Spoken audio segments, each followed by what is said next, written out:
Hello everyone, मैं हूँ हीना और आप देख रहे हैं लीगल परसेप्शन। आज की वीडियो में हम समझेंगे एक्शनेबल क्लेम को, जिसके बारे में प्रोविजंस दिए गए हैं ट्रांसफ़र ऑफ प्रॉपर्टी एक्ट में, और सेक्शन 3 में इसकी डेफिनेशन है। तो सेक्शन 130 में बताया गया है कि इसका ट्रांसफ़र कैसे होता है। तो आज की वीडियो में इसको हम अच्छे से समझेंगे, तो वीडियो के लास्ट तक बने रहिएगा। लेकिन आगे बढ़ने से पहले आपके लिए एक ज़रूरी इन्फॉर्मेशन।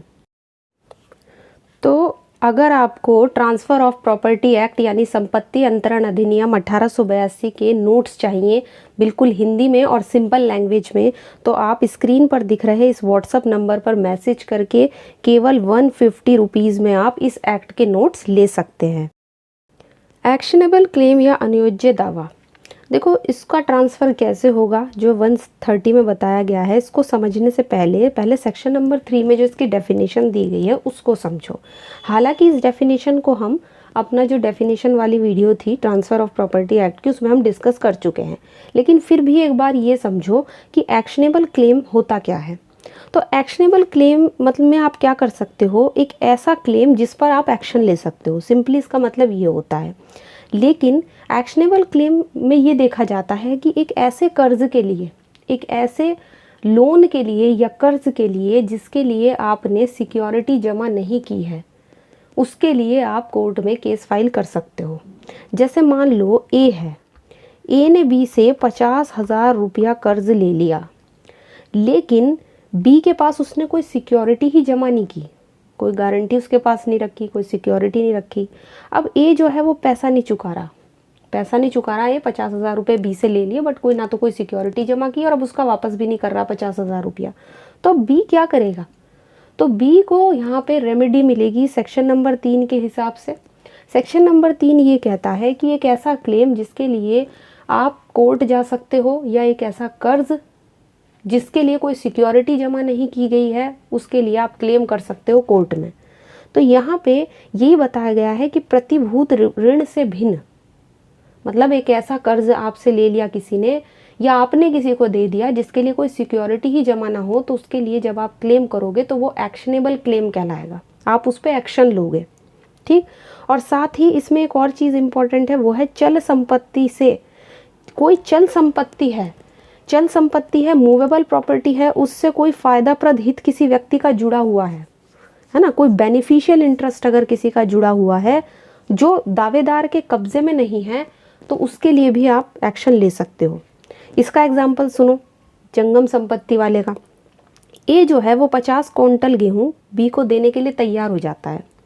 क्या, 50 कुंतल गेहूँ बी को देने के लिए ए तैयार हो जाता है। ठीक, अब यहाँ पे बी क्या करता है, उसे पहले से ही एडवांस कुछ पैसे दे देता है कि ठीक है मैं ले जाऊँगा बाद में, आप एक काम करो कुछ एडवांस पैसे रख लो। अब यहाँ पे बी ने जैसे ही एडवांस पैसे उस 50 कुंतल गेहूँ के लिए ए को दिए, तो बी का गेहूँ के साथ हित जुड़ गया, है ना, फायदाप्रद हित जुड़ गया, बेनिफिशियल इंटरेस्ट जुड़ गया। और वो गेहूँ अभी बी के कब्जे में भी नहीं है, बी के कब्जे में नहीं है वो गेहूँ, अभी तो ए के पास है, अभी तो वो सिर्फ तैयार हुआ है ना बी को देने के लिए, और बी ने एडवांस पैसे भी दे दिए। तो यहाँ अगर ए दी गई तारीख पर बी को गेहूँ ना पहुँचाए या उसे प्रोवाइड ना कराए वो गेहूँ, तो बी इसके लिए कोर्ट में केस फाइल कर सकता है।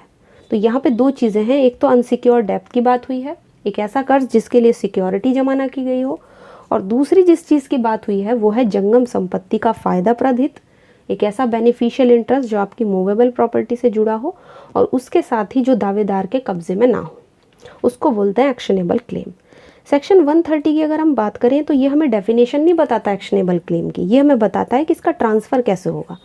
तो ये कह रहा है कि इसका जो ट्रांसफ़र होगा, चाहे आप कंसिडरेशन के लिए करो चाहे बिना कंसिडरेशन के करो, लेकिन लिखित के निष्पादन द्वारा किया जाएगा।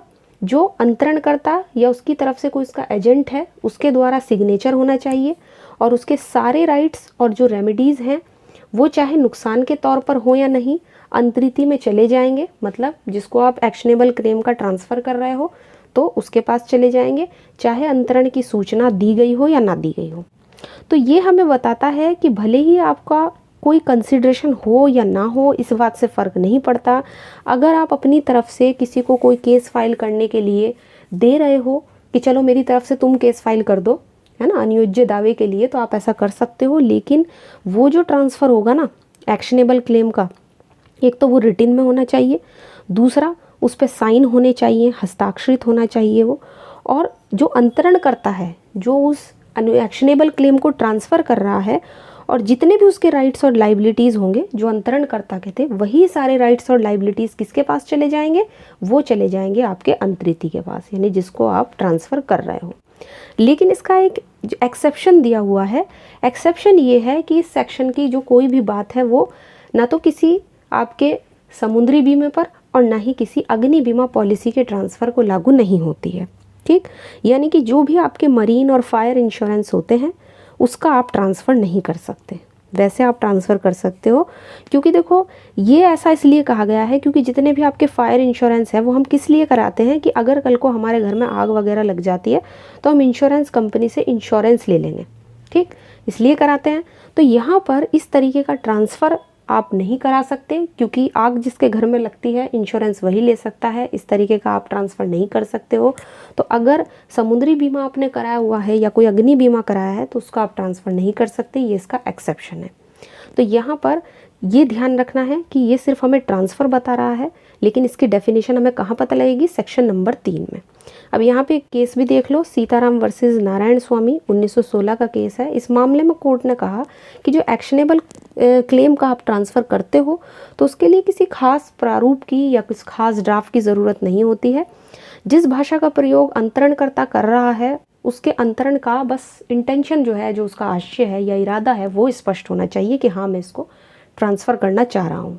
ठीक, ऐसा कुछ नहीं है कि आप कोई खास ड्राफ्ट बनवाओगे, लेकिन हर रिटन में होना चाहिए और साइन होना चाहिए। बस सेक्शन में जो है जो बताया गया है वो यही कह रहा है कि रिटन और सिग्नेचर होना चाहिए। इसके बाद आता है सेक्शन नंबर 131, जो हमें बताता है कि एक्शनेबल क्लेम के ट्रांसफ़र का हमें नोटिस देना पड़ेगा। और ये नोटिस देगा कौन, तो ये नोटिस देगा ट्रांसफरर, यानी कि अंतरणकर्ता या फिर उसका कोई ऑथराइज्ड एजेंट है तो उसकी तरफ से देना होगा। लेकिन अगर ये ऑथराइज्ड एजेंट या ट्रांसफरर यहाँ पर क्या करेंगे, उसको सिग्नेचर करके देंगे। लेकिन अगर वो सिग्नेचर करने से मना करते हैं तो उस पर कौन करेगा, मतलब किसके द्वारा वो नोटिस दिया जाएगा, वो नोटिस दिया जाएगा ट्रांसफरी यानी कि अंतरिती या उसकी तरफ से। तो यहाँ पर नोटिस की बात हुई है, और वो जो नोटिस है जो दिया जा रहा है एक्शनेबल क्लेम का, वो नोटिस रिटन में होना चाहिए। और उस नोटिस पर जो अंतरिती है जिसको आप अपना एक्शनेबल क्लेम ट्रांसफ़र कर रहे हो उसका नाम और पता भी होना चाहिए। मतलब उसका नाम क्या है जिसको आप ट्रांसफ़र कर रहे हो एक्शनेबल क्लेम, उस नोटिस में लिखा होगा, और साथ ही उस व्यक्ति का एड्रेस भी उसमें लिखा होगा। तो यहाँ पे सेक्शन नंबर 131 हमें यही बताता है कि नोटिस रिटन में होना चाहिए और साइंड होना चाहिए। इसके बाद आता है सेक्शन नंबर 132, जो हमें बता रहा है कि जिसको आप अपना एक्शनेबल क्लेम ट्रांसफ़र कर रहे हो उसके राइट्स और उसकी जो भी लाइबिलिटीज़ वगैरह होंगी, खैर राइट्स तो नहीं लेकिन लाइबिलिटीज़ उसकी जो भी होंगी वो वही होंगी जो ट्रांसफ़र की डेट पर, जिस दिन आपने अपना एक्शनेबल क्लेम ट्रांसफ़र किया है उसकी डेट पर वह जो उसकी थी, किसकी थी, अंतरणकर्ता की थी। जो ट्रांसफरर की लाइबिलिटीज़ थी एक्शनेबल क्लेम की ट्रांसफ़र करने की डेट पर, वही लाइबिलिटीज़ अंतरिती की भी होंगी। यानी जो ट्रांसफरी है जिसको आप अपना एक्शनेबल क्लेम ट्रांसफ़र कर रहे हो उसकी भी वही लाइबिलिटीज़ होंगी। तो एक तरीके से ये अंतरिती के दायित्व की बात कर रहा है, और सेक्शन 131 बात कर रहा है कि जो नोटिस होगा वो रिटन और साइंड होना चाहिए। और सेक्शन 130 हमें बता रहा है कि एक्शनेबल क्लेम का ट्रांसफ़र कैसे होगा। तो यहाँ पर हम देख सकते हैं कि सेक्शन 130 से लेके 132 तक कहीं पर भी एक्शनेबल क्लेम की डेफिनेशन नहीं दी गई है, सिर्फ इतना बताया गया है कि उसका नोटिस कैसा होना चाहिए, उसका ट्रांसफ़र कैसे होगा। जो डेफिनेशन दी गई है वो दी गई है सेक्शन नंबर 3 में, जो हम ऑलरेडी समझ चुके हैं।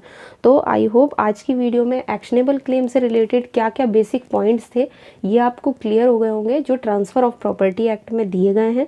डेफिनेशन हम पहले भी अलग से समझ चुके हैं और इस वीडियो में भी हमने अच्छे से डिस्कस किया है। तो आज की वीडियो अगर अच्छी लगी हो तो इसको लाइक कर दीजिए, ज़्यादा से ज़्यादा शेयर कीजिए, और अगर चैनल पर नए हैं तो प्लीज़ इसको सब्सक्राइब कर लीजिए। इसके अलावा आप चाहें तो हमें टेलीग्राम पे ज्वाइन कर सकते हैं, जहाँ पर आपको ढेर सारे नोट्स और PDF मिल जाएंगे। तो आज की वीडियो में इतना ही, मिलते हैं नेक्स्ट वीडियो में।